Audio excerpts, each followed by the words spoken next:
Will you? Good. So now we're started. So warm welcome to everyone, and especially Stefan Wendin, who I met this spring through a shared contact that recommended that we should speak. And it was a really interesting talk around leadership and technology and AI, which is something that you've been working with and with a lot of big organizations helping them. So I'm really looking forward to this talk where you're going to share your experiences. So Stefan, would you like to get started? And I should maybe say that we, if you want to put your questions in the chat during the talk, we will collect them and then we will have a Q&A at the end. Yeah, cool. So put your questions in. We all know they're a stupid question. I love those. I mean, we don't have to pretend they aren't. There are going to be many of them. And that's the good point. So we should just rather embrace it. So my name is Stefan. I come most recently from a company called Neo4j, from the beginning, a Swedish company, but moved to Silicon Valley 10 years ago. A year ago, a little bit more, I decided to move on. There was too much happening within the space. And I was very interested in looking upon knowledge graphs and combination with language models to kind of secure correct answers. But that's not what we're going to talk about today. We're going to talk about, I guess, a little bit more of a general kind of thing and so on. And the best way to start talking about something is, I guess, to start sharing and then start talking. We're not going to talk about Dirac equation for you that noticed that one, but we're going to talk about this amazing time to be alive. I mean, it's insane what's going on, right? If you think about it. AI is literally moving fast. However, there's two things that moves even faster, and I would argue that that's stupidity and greed. They are going on a very much higher pace, and we can see this by counting the large number of fake demos. Hello, Google, what the hell are you doing? Stop immediately. We also see this self-proclaimed LinkedIn AI specialist, but we also see a lot of false dichotomies. One of my favorite one is pinning Jan from Meta versus Elon Musk. I don't know if you have seen them going on at each other at X.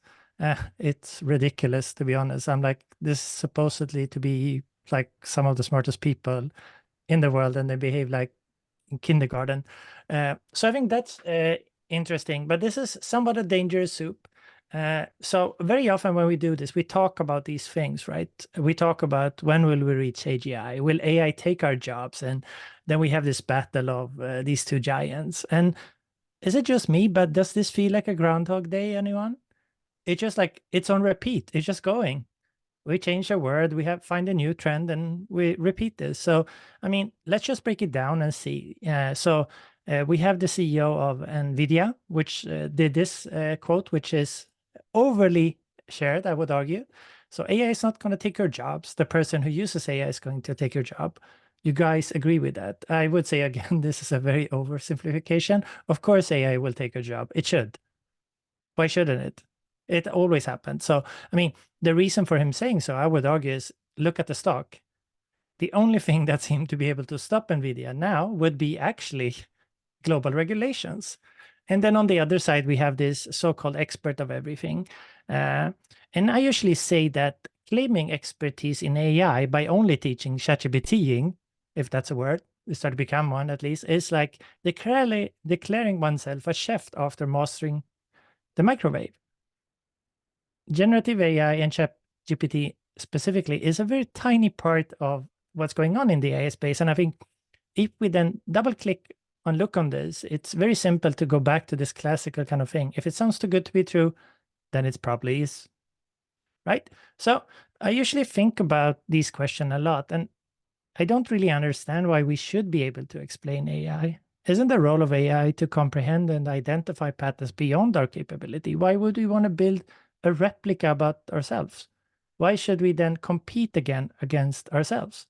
Should we not build something that complement things that we cannot do? Is that not the whole point of this adventure? I mean, that's why when I set up my teams, I don't pick 10 persons that are like me.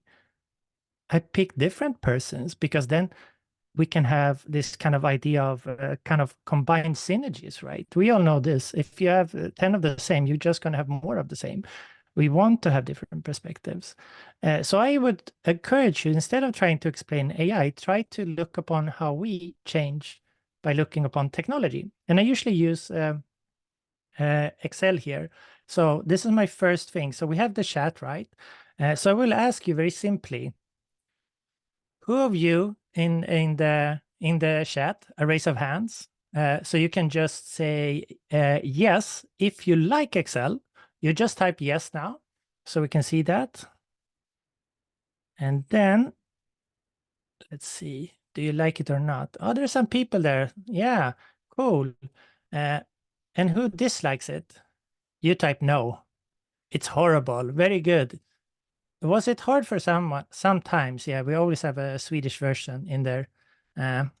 Lagom version. This was pretty easy, right? It wasn't super hard. You didn't put a lot of effort into this. And I think this is interesting because this is on the level how we should be interested in these type of things. I usually ask, like, is there anyone now that want to sit on a 2-hour session of the kernel functions of Excel? There's always one person saying yes to this, and that's the person that I've noticed never have any budget. So I will ignore that person for now on. If there was one, they say no, they're good. So I think what is interesting here is to understand what it is, but rather how it rewrites us. Because I would argue when you think about data, you think about tables. Am I wrong? I doubt it, because that's what we do. So we build a tool, and the tool in turn rebuilds us, right? So every piece of technology rewrites us. So instead of focusing on AI, focus on you and your behavior, your leadership, your way of thinking. How does that change while using a certain tool? Because then you're controlling the only thing you can control, yourself. Very good, right? So when we look on these paradigm shifts, they're kind of easy, right? But we tend to argue again and pinpointing a false dichotomy if we should stay in the old and go to the new and so on. The problem is that this is a two-folded problem, right? So every paradigm builds upon its predecessor, insight, and cognitive frameworks, right? Or mental models of the past, right? However, simultaneously introducing an auxiliary viewpoint frequently encompassing elements previously deemed unattainable, meaning all of a sudden, everything that was true is not true, but some of the things are just as normal. And this is where it gets really complicated. So the way to understand this a little bit better is to kind of look upon history over time. So I think we should do a super quick research in how to look upon technology and see what we can learn from it, because I think this will help you not being so stressed about a lot of things. So if we take new technologies and we split them into two, we're going to have an innovative phase and we're going to have an accelerated phase of those. The innovative phase is super easy to pick. There's some sort of groundbreaking technology that you most likely don't understand. It has zero business model or value. It's super expensive, but the easiest part to pick it out, it's where people go like this, ha ha ha, it will never work, it's stupid, ha ha, people have been talking about this forever, idiot. Now we are in the innovative phase. Very good, you don't have to care. It will not impact your life. Ignore it. Then you will start going to the accelerated phase. Here we see mass adoption. Think about ChatGPT from the GPT version. When they put that chat window, you have the mass adoption. Overnight, everybody almost know what it was. It was insane, right? So we have a democratization of technology in that sense. We have a price drop. It was free. We have a hypergrowth phase coming there. And with that hypergrowth, we start to panic. It will take our jobs, we start screaming. Regulate it now. I mean, look at EU, the only place where we have regulation bigger than the innovation, which is interesting. But I'm not here to talk about EU politics for now. But now you know how to spot them. And then if we look upon history, it's actually kind of fun because this has happened way many more times than I can count. But here are some of my favorite examples. So if we go back to 3000 BC, we have the kind of dawn of knowledge preservation. So here we have the innovative phase of typing down things. In this case, they type down beer distribution. on a clay tablet. Awesome thing, right? So if you think about this, like, what's the value of this? All of a sudden, I know that Mia now owes me 4 beers. The tricky part here is that we can ask ourselves, what do we need to have to keep that value? We need to have that over time, right? So I need to read hieroglyphs. I don't do it. I don't know if you do it, Mia. I don't think so. And also storing a clay tablet next to beer, which is moist, very bad, right? But this is also the same type of problem we have nowadays. If we accelerate to a couple of 3,000 years ahead, what we see is this discovery of yours will create forgetfulness in the learner's souls because they will not use their memories. They will trust to the external written characters and not remember of themselves. So we have now fast forward to the pen and the parchment roll. We don't need to use the clay tablet. We can just fold it up. And I mean, imagine how many more parchment rolls you can put on your horse when riding to the next village compared to the clay tablet. They're going to break when you try to transport them, right? Um, all of a sudden, I mean, Plato and Socrates, we can consider them kind of okay thinkers. I think there will be no debate about that. So whenever you freak out about AI will take your job, you're in good company. Don't worry. You don't have to worry. So here we have a one-to-one scenario. I write something, I give it to you, right? The value of that is that I can remember of things. I have a receipt. For that to be true, we need to be able to read it, and it should be consistent over time. We go to the next one. One-to-many. The rise of the printing press, one of my favorite inventions. I use often this kind of crazy monk called Luther, and how he used the printing press to distribute his new version of Christianity. What he did was he ignored the normal way, bypassing the normal gatekeepers in the sense, which is, of course, the classical church with the long parchment roll or leaflets. They're standing there in Latin, Domino Spiritu Maximus, whatever. This is, again, fake. But the good part here, I guess you don't speak Latin, so you don't know. As long as I keep a straight face, that would sound correct, right? So he did the exact opposite. He wrote in plain folksy German, posted it on every single wall, and all of a sudden, it was a new form of Christianity in Germany. So if you overlap this on a heat map, it's a one-to-one ratio. If they have a printing press, they have that type of Christianity. So what did we learn from this? If I am to write to unknown people, meaning one-to-many, I need to adapt the message. Otherwise, it won't work, right? Then we come to the next phase of this, which is just swapping the other way around, which is the knowledge of many to one. In this example, we have Ada Lovelace, and her analytical engine. We have millions of examples of this, and this is also almost in the range of our own time, so we will remember them. But I think this kind of crazy teachers here ranting about the calculator is pretty much the same rant we see nowadays. It's exact, oh, it will be stupid, it will make people stupid, and so on. So it's like, oh, maybe it's the usage that we need to talk about, but that's another story, right? So then we go to the next one, which is this idea of anyone to anyone, or rather many to many. So the idea of internet is born, or what I call the graph paradigm, right? When something is connected. So you're somewhat old like me. So you remember when internet sounded something like, you know, that modem kind of weird thing. Sorry for my bad interpretation of the modem here, but I hope you remember it. So the thing there is like, how was it to search on that internet?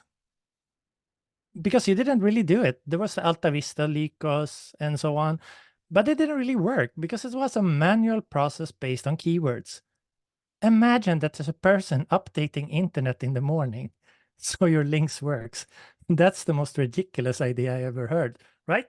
It is a ridiculous idea because it doesn't make sense. So even when this was automated, it was still based on keywords, meaning we search for keywords. In that sense, what we get back is, I search for blue sky, I get blue shoes. I get blue man group. I get, I don't know, blueberries. What about my skies? Oh, violet sky, red sky, yellow sky, cloudy sky.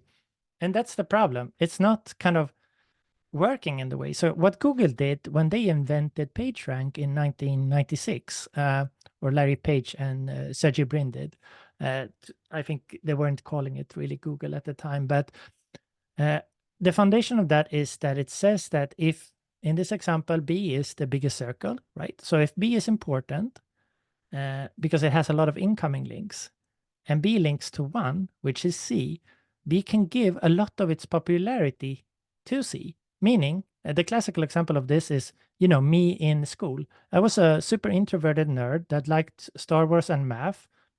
You can imagine how popular I was with girls, right? Hence, no, I wasn't. I was sadly bullied, to be honest. And one day, all of a sudden, this super cool girl, Sanna, asked me, "Oh, hi, Stefan, do you want to walk home together?" And I'm like, okay, so now she will lure me in the forest, and the cool gang of the school will beat me up now. We all know the story, right? So I'm so tired by now. So I'm just get it over with. We walk into the forest, just beat me up. It never happened. And I'm like, what's going on now? Then the other day we walked to school together, and then we did that a couple of times. And all of a sudden, I am the next most popular person in school. I didn't change anything.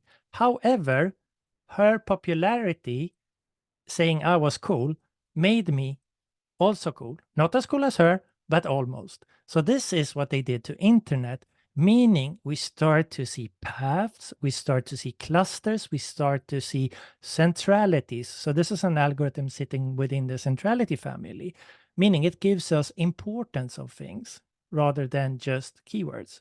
So super interesting to think about that. And then we come today. How many of you in the chat, you can type, yes, I did, read at 2017, Attention is All You Need. I guess most people did not read it. There was very few reading that paper, right? Most have not heard about it until ChatGPT happened, because it was just a stupid idea. This will never work, and so on, right? And then we ended the accelerated phase. We all remember what happened, right? It was a total shit show what's happened. And remember how bad ChatGPT was in the beginning. It was lying all the time. It was worse than my drunk uncle, actually. So, but the thing is, we're living in this right now. So if we take this and zoom out back, what we have learned now is rather a story here about what's valuable within data, right? So all of these are still equally valuable, right? We need to store it in a proper manner. We need to write it in something we can read. It needs to be accessible to many. We need to adapt the data so people can actually read it, so it's not totally obscure. We need to enrich it with relationship, because relationships between data points is equally important as data points in itself. And then we need to feature engineer this into what we have. So we can say on this scale, where are we? And I mean, like, I work with companies, most of them, they say they have a data lake and it's all in order, but not really. So I think we have problems with something which is 5,000 years old. So we maybe don't need to focus super much on the AI part here. Maybe it's data engineering we should focus on slightly. The thing here, though, however, why things feels like they're going fast, it's not that we invent things faster. I think what's actually happening is the exponential decay of mass adoption. We have the mass adoption phase, right? So if you take the parchment roll and the clay tablet, it's about 3,000 years. If you take Attention is All You Need, the first paper Google sent out with the transformer model, which powered your GPT, to now, it's 5 years. So we went from 3,000 years to 5 years for mass adoption. That's what's hurting. It's not that it's the change of innovation. It's the mass adoption that's the problem, because you don't care about the innovation, I would argue, because most of it we don't hear about. So it's the mass adoption that's the problem. So if you think of this and think about all of those paradigms, and then we look upon this, that most companies will unlock value with their language model projects if they can successfully connect it to their own data. You remember this guy? How many have clean, accessible data distributed for everyone? Have a sandbox up and running? Uh-oh. It's not even this guy. It's rather this version. This is fine. Blasting, right? Very good. It can only get better. since we're total chaos, we can only get better, right? So the idea here is that very often we talk about this, the perception of data is super good, but then we start to look at the actual data, and very often it turns into a black, dark hole. Maybe we didn't have those things in order. So since the value of your AI initiative is directly proportional to the quality of your data, we need to be mindful of these things, right? So I think this is one of my favorite releases from one of the employees from OpenAI, where he states that trained on the same data set for long enough, pretty much every model with enough weights and training time converges to the same point. This is also saying enough money because you need to pay for this to run, right? This implies that model behavior is not determined by architecture, hyperparameters, or optimizer choices. It's determined by your dataset and nothing else. So there's very little happening on the actual technology invention.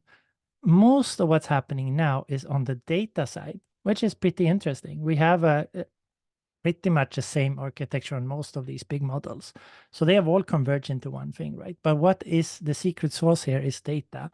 So to the point, I would argue that data is your only competitive advantage. So if you don't know what you should be doing with your data, start cleaning it, start structuring, start understanding what are the questions I'm asking? How do I reason when I get to those, and so on, right? So I would argue that this means that the quality governance and compliance are going to be the most trendiest jobs going forward. So we're going to actually see more jobs in this domain for sure. So we are in a verge of a change in how data and infrastructure will be perceived. But then to the good point, cannot a machine do this? Or when will we reach the AGI phase? I don't know. This is one of the most annoying question. I keep getting this. So if anyone planning to put it in the chat, don't put it in the chat. I will log out completely and I will never speak to Mia again. I'm joking. You can put it in there. But is this really the question? When does a machine have equal intelligence as us? I would argue no. And the problem is rather, why are you acting like robots? Because take this example. We have a teacher that leverages AI to create engaging and challenging questions for the students. The students, in turn, employ AI-powered tools to research and formulate well-structured answers. The teacher then gets very tired and uses AI to grade these. Should we do another example? An individual receives a lengthy email. How many of you have done this? With a very long, complex jargon, and then you like put it in there. Give me a summary of what this is. What is it? Write the reply and so on. Sorry. And that's equally true. And we have the HR system. It's the same thing. So the question here really is not when we'll reach AGI, but understand why we acting as an API for AI. Because what we do is we take some thing, we put it into another AI, and then we take that thing and put it into another one, right? And if this is already happening, instead of bashing on it, what can we learn from it, right? So what can we learn from this? So if you think about people, what we are extremely good at is that we are very good in communication. So to the fact that there's a couple of species, and every single time when we have that capability of being hypersocial, we always take over things, right? This is true for ants, for example. There's a specific ant that invade all the different other ant sorts or species, and then have some that they eat and some that they use for working slaves and some that they use for, I don't know, soldiers. They are not the strongest. They are the ones that are able to communicate differently. So with that said, we actually have an understanding of modern systems because they are much more alike to people than we think. So imagine you have your office. You have a nice building with a lot of people sitting. Is this value? No, this is a cost. It's a potential value if they start working, but there's nothing happening here, right? People working equals value. People working in synergy equals even more value. The same is for data. If you just store your data, it's not going to have anything else than a cost. So data working equals value, and data working in synergy with other data, this is when we get to the real value. And with that said, I was thinking we should look into kind of AI agents and how you can actually think about your different tools as maybe your coworkers, right? Because your coworker doesn't necessarily have to be a person, I would argue. So the reason for this is very simple. So if we take a non-agentic workflow, or what's going to be called as zero shot in ChatGPT, when you ask a question and then you get a reply back. So that would be like, please type out an essay on topic X from start to finish in one go without using backspace. Okay, would you write an essay like this? Can I see if anybody that has written an essay approach it like this? I will now write an essay about AI. I start now and then I'm done. Of course not. You do a draft, you talk to people, you do some research, you bounce back and forth with revisions. So this is a workflow that we can mimic. The reason for mimicking this is that we can actually create a lot more accuracy. So here it's some benchmark on kind of zero shots with 3.5 and GPT-4, the turbo version. So if we look at this one, we see that the zero shot has 48% accuracy. So every other one is drunk. Every other answer is a lie. Not super impressive, right? It's super cheap though.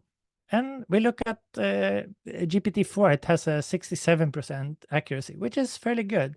However, if we then use a couple of tools, which is like reflection, tool use planning, or a multi-agent, we quickly see that these combinations then give us almost 100% accuracy.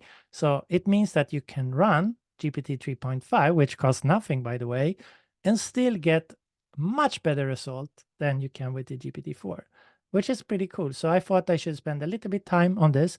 There might be some hard parts here. If it's too hard, just let me know and I go slower. So we're going to talk about reflection, tool use, planning, and then combining them into one kind of office of random AIs, right?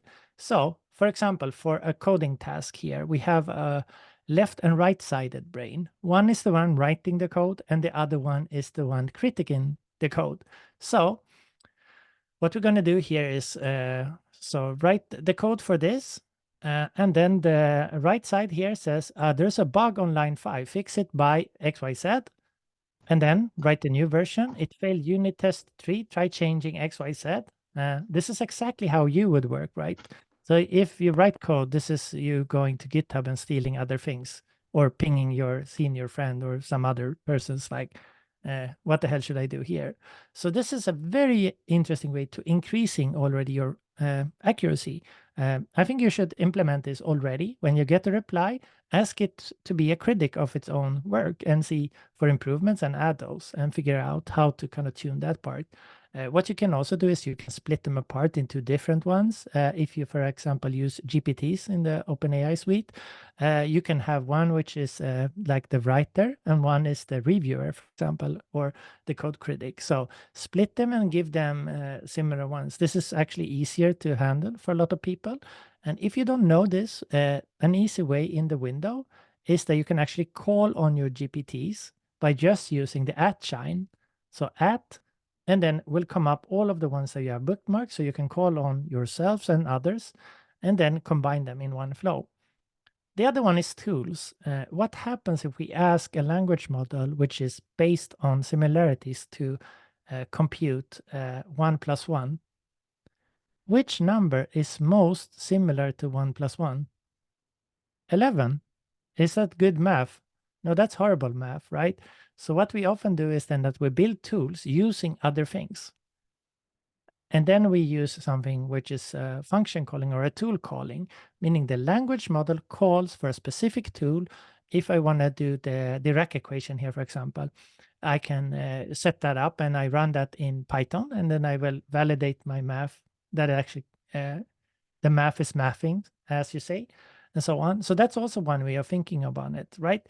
Instead of seeing it as a holy grail of something black box, think about small parts. One is doing the OCRs of text, one is searching the internet. So it's almost like you have Santa's little helper there. It's like a versions of small things that can do different tasks, right?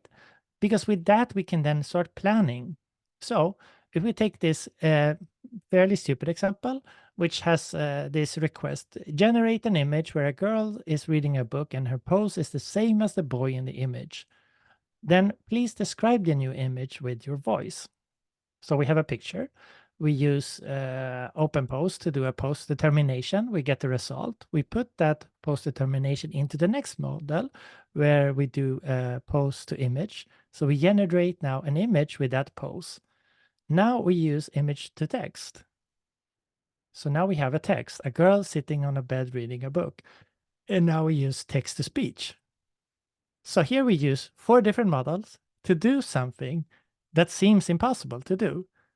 The fun part here is that this is super simple for you to do. So when you were being an API for AI before, when I ranted about this in the teacher and the students example, you're already doing this. So why don't you do it in a planned way? That's what I'm saying, right? So plan for these things, lift it between systems and start to create those, because that will teach you how to think architecturally about these systems. And I think that's the real benefit for you, which then gives us to this kind of multi-agent kind of debate, where you literally have some sort of chat dev in the middle, and then you have some sort of designing department, coding department, testing department, and then a documenting department. They're all assigned to different type of tasks, and they can all use different type of tools and models to do them. But then you plan them accordingly. And this is how you build a system. So this is literally how you build an office with people and competences. There's very little difference here, right? So with that said, this was all dandy, but there is a caveat here. Very often what we look upon this is the kind of accuracy versus cost. We can fast forward this is a little bit. This is just describing what we already talked about. But what we see is that you don't get so much bang for the buck for a lot of these things. So some of them are better than others. I mean, they're delivering good results, all of them, amazing results, but it's also about how much you pay for it. If you are to do this on an enterprise level, for individual level, use them all because you're not paying. But if you're building an enterprise system for, let's say, 40,000 people, if it costs 2 cents or $5, is of a very big importance, right? And then when all of this was all dandy and short, we saw this cool girl presenting the Omni model from GPT-4. So it's 2 times faster, 50% cheaper, and 5 times higher rate limits compared to GPT-4 Turbo. What is interesting here is that when we look upon this from a structure perspective, and having the cost classes and the accuracy performance classes, we see that GPT have a super high rating on how good it is. That's a benchmark there, the blue one. And then we look upon the possibility of tokens per second, meaning how much it can output. Also very good, but it's still pretty expensive, right?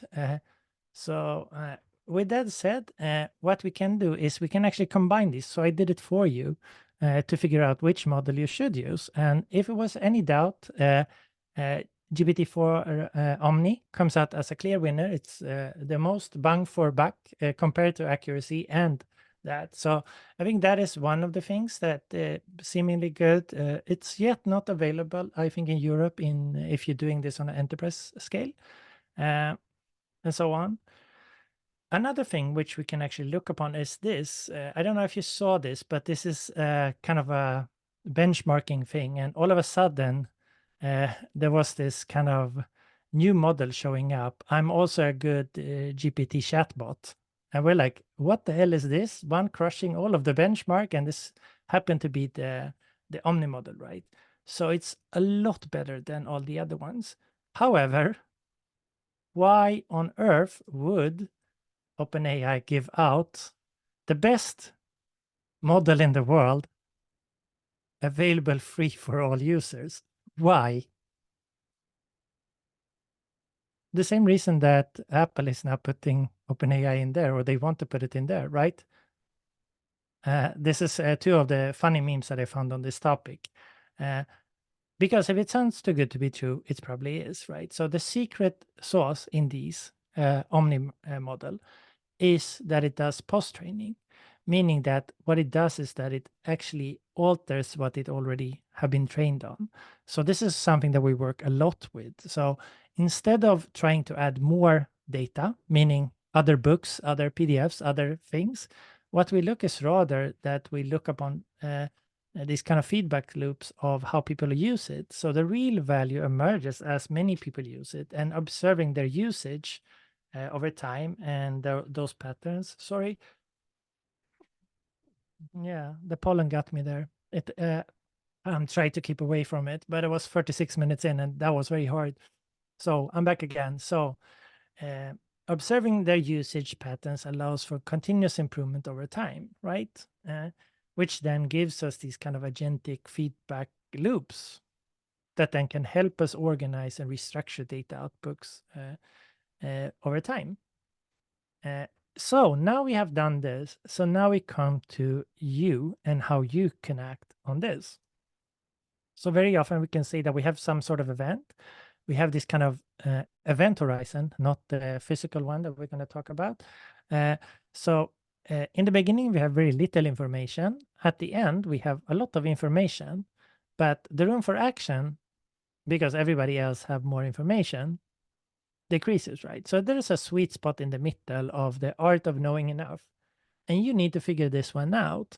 If you're a leader of today, I would argue that this is what you need to train on. How can we be better of knowing enough? And find the speed to act. Finding your agile workflows, understanding the feedback loops, and so on. Because the interesting part here, I mean, I come from a startup scale-up world. What we strive under is high uncertainty, meaning the only people that work on a scale-up are crazy people that thrives in high uncertainty condition. However, if you look on any enterprise, it's built on quarterly report, it's built on high predictability. You shouldn't come in too high, you shouldn't come in too low, because that's going to make it very wobbly and people not going to like it. So this is actually the biggest challenge for modern enterprise companies of today.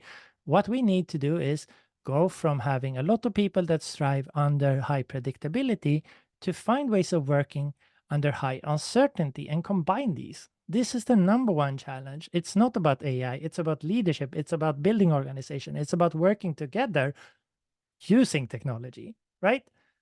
Because innovation should be about strategy and execution, not just a kindergarten for adults where they sit and play with, post-it notes and these kind of stupid things. But with that said, I think I have come to the end of this, and I'm exhausted. What an amazing time to be alive. So that's me. I prepared some questions if you want. If we have any questions, we can also do those. But let me know what you want to do. I guess you can unmute now and stop the recording so people dare to speak. I will stop the recording, or yes.